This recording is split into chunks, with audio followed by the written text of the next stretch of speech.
Hey guys, I'm Shaniky's Court, and today I will be talking about probably the most talked about topic of November 2017 in the gaming industry, and that's loot boxes.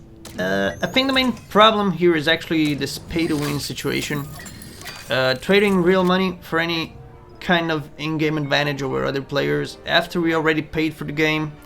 And the loot boxes in Battlefront 2 contain loot boosts for your characters like HP boost, ammo boost, damage boost, and so on. And it's now actually becoming quite a common thing lately in the gaming industry. I don't really particularly understand why Battlefront 2 is taking all the heat for it. I'm sort of glad that someone is, but you know, maybe it's just that at this point the bubble burst. I also have a few of my own theories as well that I want to share a bit later, because the first thing that I actually want to point out is this whole Justice Department issue, because it's just flat out hilarious to me. It really is. I'm not laughing right now because I already got out of the system a long time ago.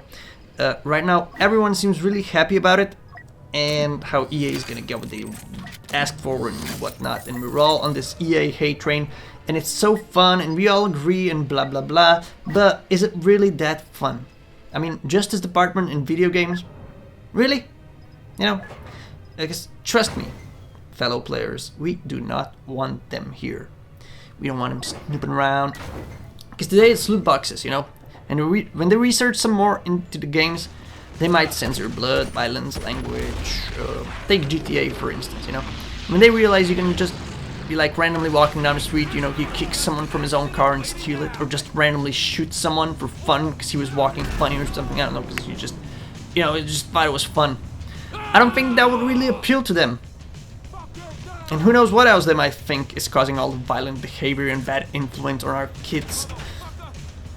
You and I know it's bull, but they'll think otherwise for God knows what reasons. And what do they get out of it? But you can be sure an average player in Justice Department will not see eye to eye. And just like EA, they don't and will never care about your gaming experience. And what do they even know about gaming in the first place? Huh? Can someone tell me that? Okay, so now they're calling loot boxes gambling. Well, tell me that, Justice Department. Riddle me this. Is buying a Kinder Surprise gambling as well? Because, you know, it's the same thing. You don't know what you're getting. Only the chocolate is guaranteed, right? It's a toy. Well, it's up to chance. You know, it could be a Smurf or a car that you know, you build up and it doesn't go anywhere, which nobody's happy with that. And hence, gambling. Are you telling me that this type of gambling has been right under our noses? And I googled this for 43 years. And we had children playing with this dangerous gambling chocolate opening game? Well, I mean, you really failed us on this one, Justice Department. I think Justice Department should just resign, you know, according to their own statements as well. Let me just throw in a few hypotheticals, you know, for everyone to enjoy. Loot box, right? You get it, open it, and get random loot. It's luck-based, right? Yes it is. What if there was no box? You know, what if you would just get a luck-based loot randomly? It would just appear in your inventory or something like that, you know, just basically the same thing, right? But it just wouldn't come out of a box. Would that be the same? And I can't name a game right now with such system, but there's so many games out there. I'm pretty sure, you know, that games have this kind of system. And I think Justice Department would have to look into much greater number of games that they realize and know of. And do they even have the resources or the know-how? And what's most important, do they not have more important issues than this?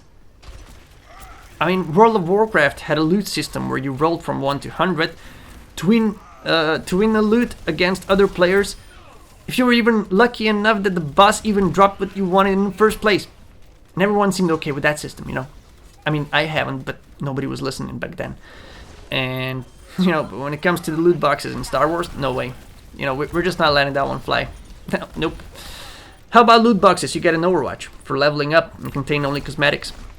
You know, are you telling me the Justice Department can tell the difference?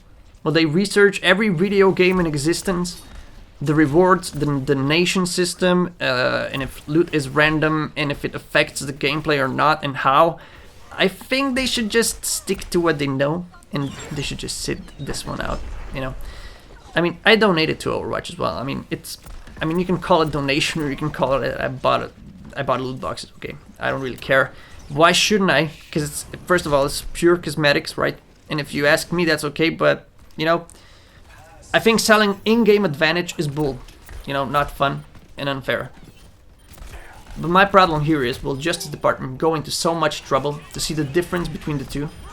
The difference between the loot boxes, let's say in Overwatch or in Star Wars, where players have a certain advantage over other players. Anyhow, I want to talk a little bit about the Star Wars Battlefront 2 and a conspiracy theory around it that I'm working on. Because it seems really funny to me, or, well, it's rather interesting, all the hate and this hate wave that Star Wars microtransactions triggered, you know? Because this is something I remember from my high school days, all these Korean free-to-play, pay-to-win games. Or Battlefield 4 had a similar system, right? You could just buy all the weapons for like $10 or something like that. You just unlock them and you instantly had them. There's countless other games as well. I mean, most of games today, you know, so why all the hate now? Where was everyone 10 years ago? You know? And so at this point, I would really like to share my opinion about the game. You know, and here's how it is. I think the game, okay, is based around probably the most popular sci-fi story of all time. And the game had every potential of being exactly that. And they blew it. I don't think the game is so bad and all the hate it's receiving. I think it's fake, but I think the game is quite okay, you know, at least from my short experience. The graphics are perfect. It runs nice when it comes to frames per second.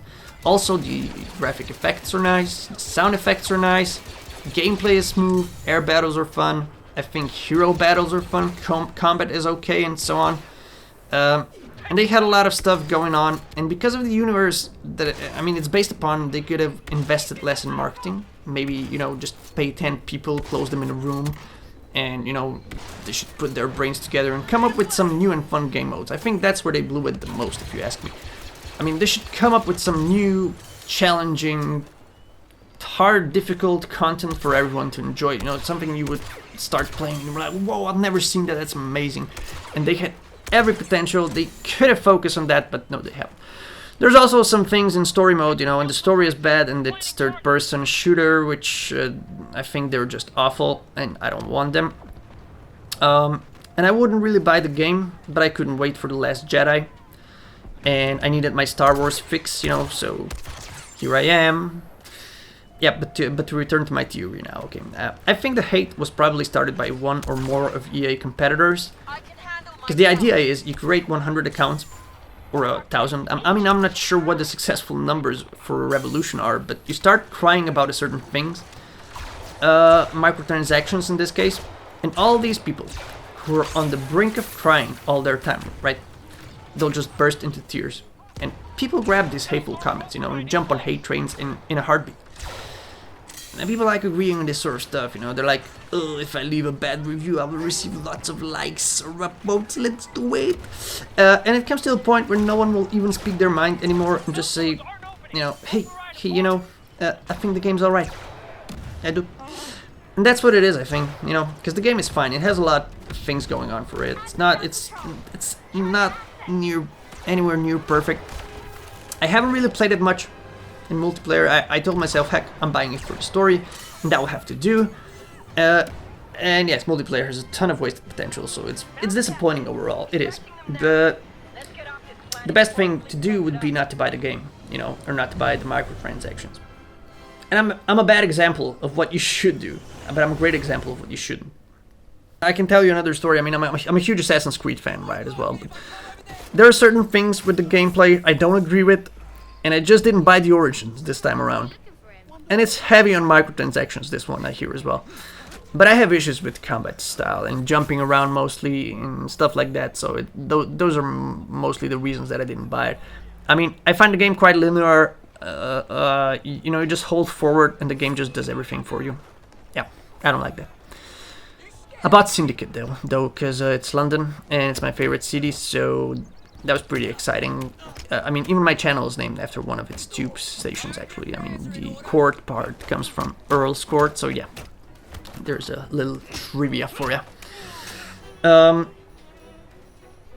To be honest, you know, to be fair to Battlefront, I think we all saw the gameplay. We saw the reviews from Open Beta here on YouTube and everywhere else. So, I mean, we all knew what to expect, right? So, just don't buy the game. Because that's the only thing that companies like EA understand.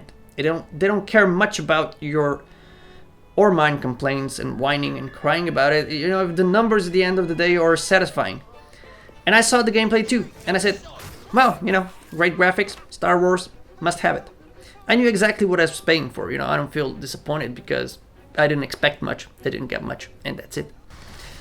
Anyhow, there was recently Black Friday, and you know, I bought a few new games for myself, and I'm currently mostly playing those, and they're amazing. I'm also working on making frames per second videos for those, so heads up if you're interested or you like this video, you can subscribe, maybe share it with your friends. Either way, I will be happy if you leave a comment, and thank you so much for watching. You know, over and out. Roger, Roger.